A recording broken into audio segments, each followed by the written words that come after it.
I'm going to bring you guys up to speed on everything that's happened over the past year. We've got big plans for the small boat. We're learning as we go. So come along, we'll teach you stuff as we go building Windpuff. Now, why has it taken a full year to get to this point? Well, one reason is my son was born, and then all work on everything stopped because fatherhood. So during that time, I didn't really have much time to be filming and making videos like this, so I just switched to just doing time-lapse because there was less talking and I could just work as fast and as hard as I could in the little bit of time that I had, and we could then stitch it together later to make a time-lapse video for you. And here it is. So we started with the frame that you guys saw, the wood frame. We filled it with foam. It looked hideous. Then we covered it in expanding foam. Looked even more hideous now. Then I sanded it down. Didn't look very pretty, but not as hideous. And then we tried it onto the boat, and it didn't fit. It was too big, and it had voids everywhere, and everything was going wrong. So that's where the last video ended. Okay. So then I took it back to the garage and I kept working on it, faired it, shaped it, and then that giant wall at the back of the monitor well, I cut that back because that was just there for just simple placement of sizes, like just continuing the shape with a hole in it. Now we're going to shape it up because if we tried to sail with that, I mean, we would literally be pulling a wall behind the boat. You're not going to sail very well like that. So lots of shaping, lots of cutting, lots of sanding. And then I was worried about the foam like popping apart and breaking when I moved it because it wasn't very strong. But I wanted to do another test fit now that we had it shaped up. So I covered it in paper mache and wallpaper paste. So that made it stronger, but it wasn't great. So test fitted it. It was still too small, so I used Drywall Mud as my fairing compound during all this phase because it's cheap and you can get a lot of it for barely any money. So test fitted it, put some drywall mud to try and replicate the size that we need it to be to match up to the transom finally. Brought it home, covered the whole thing in drywall mud, faired it up, mud, more fairing, just back and forth with that forever. So after we got it down to the shape that I liked it and I considered now it's good to go, I covered it in Elmer's glue. And the reason is the polyester resin will dissolve foam. So if you have your foam mold, everything's perfect, you lay your first layer cloth on it to like solidify it and make it strong, and you start painting your polyester resin on, it's gonna melt away like the Wicked Witch from the West. So I didn't want to have that happen, so I painted everything in Elmer's glue. And this is a trick that Warren taught me. There's really expensive things that you can put on the foam to isolate it from the polyester so it doesn't get damaged, but they're really expensive. And Elmer's glue is really cheap and really easy to get. So I just got a couple gallons of Elmer's glue and painted it on. I put a couple coats on, and then it dries into a barrier that keeps it isolated. So it worked really, really well. So then we put the first layer of fiberglass on, and that was top strand matte, and now it was starting to take shape. So now we were fairing it and shaping it, and we had a more rigid structure that I was more familiar with. So foam is obviously easier to work with than fiberglass if you know how to work with foam. I feel a lot more comfortable working with fiberglass, so when we switched from foam to fiberglass, I felt like we made a huge improvement and just a massive leap in the progress. So covered it in fiberglass, brought it back to the boat, test fitted it, and now I finally got a good copy of how the transom is at the back of the boat. So we laid fiberglass onto the back of the boat, and we put saran wrap between the hull and the fiberglass. That way it would come off easily, which why didn't I think of that with the foam the first time?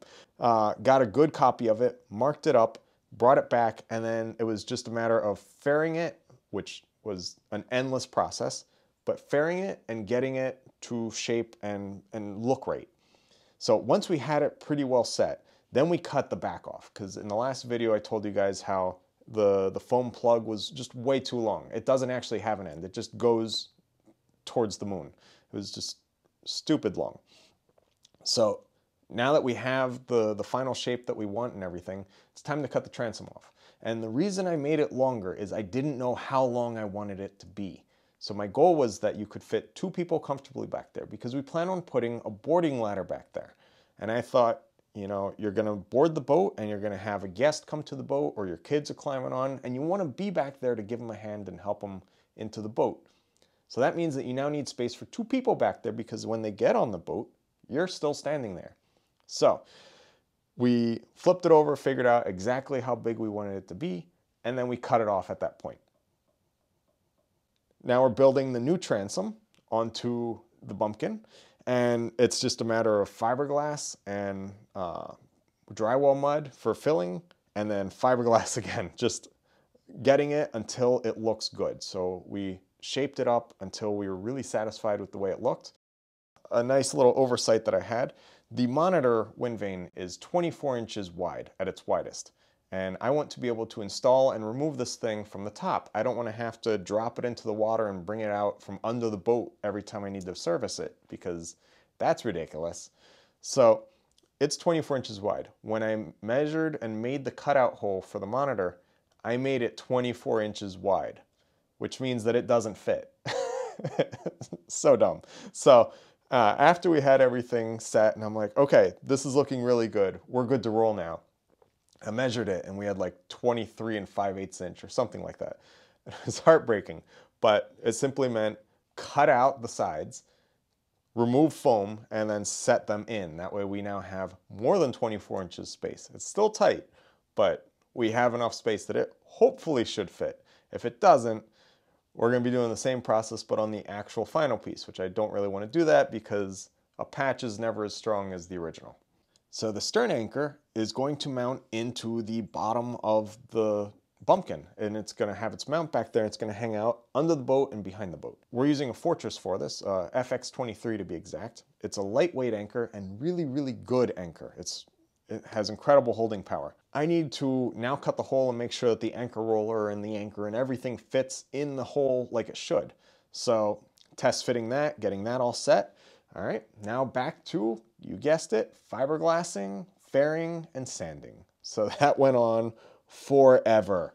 So it was such a lengthy process. And when I thought I had it pretty much good and I couldn't really identify low spots anymore, I spray painted the whole thing black and then sanded all the paint off. All the high spots came right off and that was it. You were back to the bare hull. All the low spots stay painted black. So then I could go back and do a refinement fairing where you fill in all the black spots and cover all the black stuff with fairing compound and then sand it again. So that just went on for a while. When I finally had it so that I thought it was perfect and completely fair, I then painted on a very, very thin layer of just polyester resin. Nothing in there, nothing added.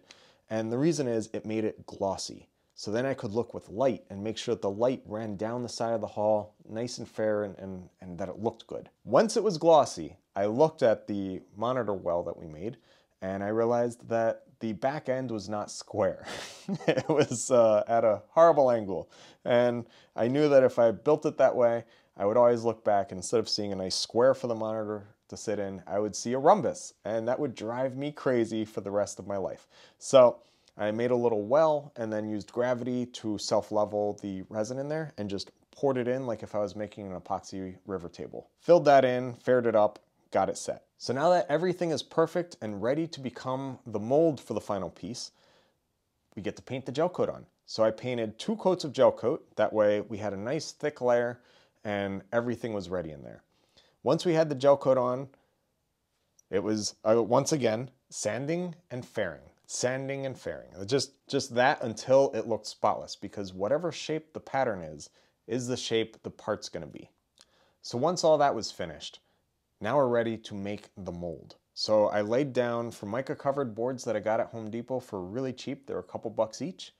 And Formica is really good because fiberglass and polyester and all that stuff will not stick to it. And then we filled in all the gaps with modeling clay because once again it's soft and I can, pick it out of the mold afterwards. So once it was completely covered, we painted PVA on the whole thing. Now ideally you're supposed to spray PVA, but I didn't have the equipment for that. So I painted it on with a brush and I did the best job that I could, which was okay. So then it was just a matter of painting more gel coat on top, and this gel coat is the first layer of the gel coat of the mold. So everything we're doing now becomes the inside of the mold, which is going to become the outside of the part when we make the part. So covered everything in 2 layers of gel coat and then started laying up fiberglass cloth on it. So I laid up a layer of fiberglass on the whole thing, and then I got OSB boards. They're really, really, really cheap plywood boards, or particle board, like cheap. And I cut holes so that way it would then fit over this and support everything. So once we had the wells cut so that way it would fit onto the part, I then laid on a second layer of chopped strand mat, got that all fiberglassed on there, and then put the boards on while the chopped strand mat was still wet and tabbed them on. So that way the second layer plus the tabbing and the boards fuses to the first layer of the mold. So with that, everything was really nice and strong, and it became time to pop the pattern out of the mold so that way we could start making the actual piece. And that took forever. It did not want to come out, and I was a little worried that my PVA application wasn't good enough and that it was fused together and everything would go horribly, because that's been my luck. But thankfully, with enough leverage from 2x4s, I was able to pop them apart and get the pattern out of the mold. So with that, we now have the mold to make our actual piece, and we have a little model of what the final piece is going to look like with the stern anchor hole right there as it pops up into the air. So that is what we've been up to for a full year. Yes, there was a huge pause in there because I stopped working. And now that my son's about 7 months old, we're back into the swing of things, and I'm working more on this, and I can have more time for making these videos for you guys. Ooh, it's so cold. Oh my gosh. Whoa. I can't believe you made this. Oh, Herby's been working on this for so long, and for a while I didn't quite understand that everything he was doing was just the mold. And all of a sudden, here's the piece. This is awesome. It's so smooth. This is part of our boat. Whoa.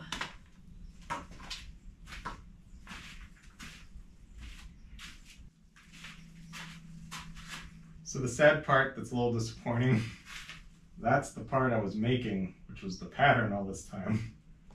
This is the mold. Oh. I still have to make the piece. Oh. Yeah. So I still have a long way to go. But here's the mold. So wait, so you've been working all this time on the pattern for the mold? Yeah. And this is not the piece yet? No, that's why there's like legs and stuff on it.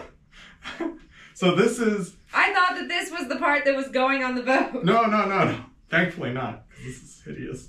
Wow. It's got like flanges and stuff. So this is the outside of the part when we make it. This inside piece.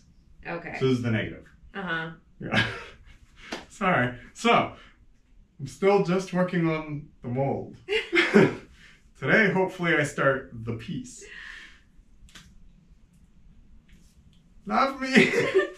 Yes. Very nice. So much yet to go. Well done. Thank you. Even if you thought this was the piece. I'm gonna go back to our child. Okay. I love you. I'll be here working forever. Oh my